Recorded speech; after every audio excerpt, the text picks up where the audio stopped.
Comment vous êtes-vous vengé d'un ami ingrat qui a gâché votre propre fête d'anniversaire? Je me souviens encore de ce soir qui aurait dû être le plus simple et le plus joyeux de l'année.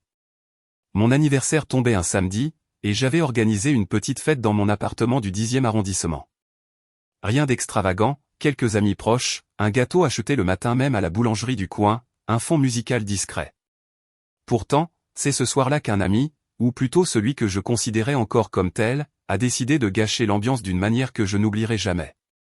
Depuis des semaines, il me répétait qu'il m'aiderait, qu'il apporterait quelque chose de spécial. Je n'avais rien exigé, mais j'étais touché par son enthousiasme. Ce n'est qu'à la dernière minute que j'ai finalement compris que ses promesses n'étaient qu'un prétexte pour attirer l'attention sur lui. Il est arrivé en retard, sans prévenir, et surtout après avoir organisé une autre sortie derrière mon dos avec plusieurs de mes invités. Ils sont entrés avec lui, bruyants, excités, presque indifférents à ma fête déjà commencée. L'atmosphère avait changé instantanément. On aurait dit que la soirée ne m'appartenait plus. Je n'étais pas en colère, pas encore. Plutôt déçu, comme si on m'avait retiré quelque chose de précieux. Je me suis effacé peu à peu, observant ma fête se transformer sous mes yeux. Lui, au centre de tout, riait, racontait ses anecdotes, occupait l'espace, comme si mon anniversaire n'était qu'une excuse pour briller. Je me suis demandé alors depuis quand notre amitié s'était inclinée dans ce sens-là. Depuis quand avais-je accepté de toujours passer après ses caprices? Quand la soirée s'est achevée et que les derniers invités sont partis, je me suis retrouvé seul dans mon salon, entouré de verres vides et du silence qui suit toujours les rassemblements trop bruyants. C'est à ce moment-là que j'ai décidé de ne pas laisser les choses en l'état.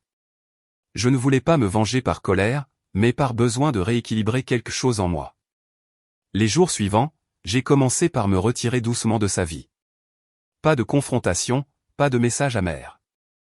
Juste un silence réfléchi. Je répondais avec distance, puis plus du tout. Je n'acceptais plus ses invitations et ne cherchais pas à maintenir un lien qui, finalement, me pesait. Cette distance, au début imperceptible, est devenue pour lui une absence réelle. Il a tenté de comprendre, puis de revenir comme avant, mais je n'étais plus disposé à jouer ce rôle. Ma véritable vengeance a été de reprendre ma place, celle que j'avais abandonnée sans m'en rendre compte.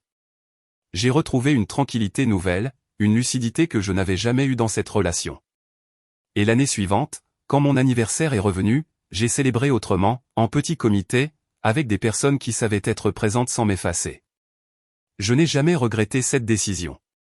Parfois, la meilleure façon de répondre à l'ingratitude, c'est simplement de s'en éloigner et de se reconstruire dans un espace où l'on se sent vraiment respecté.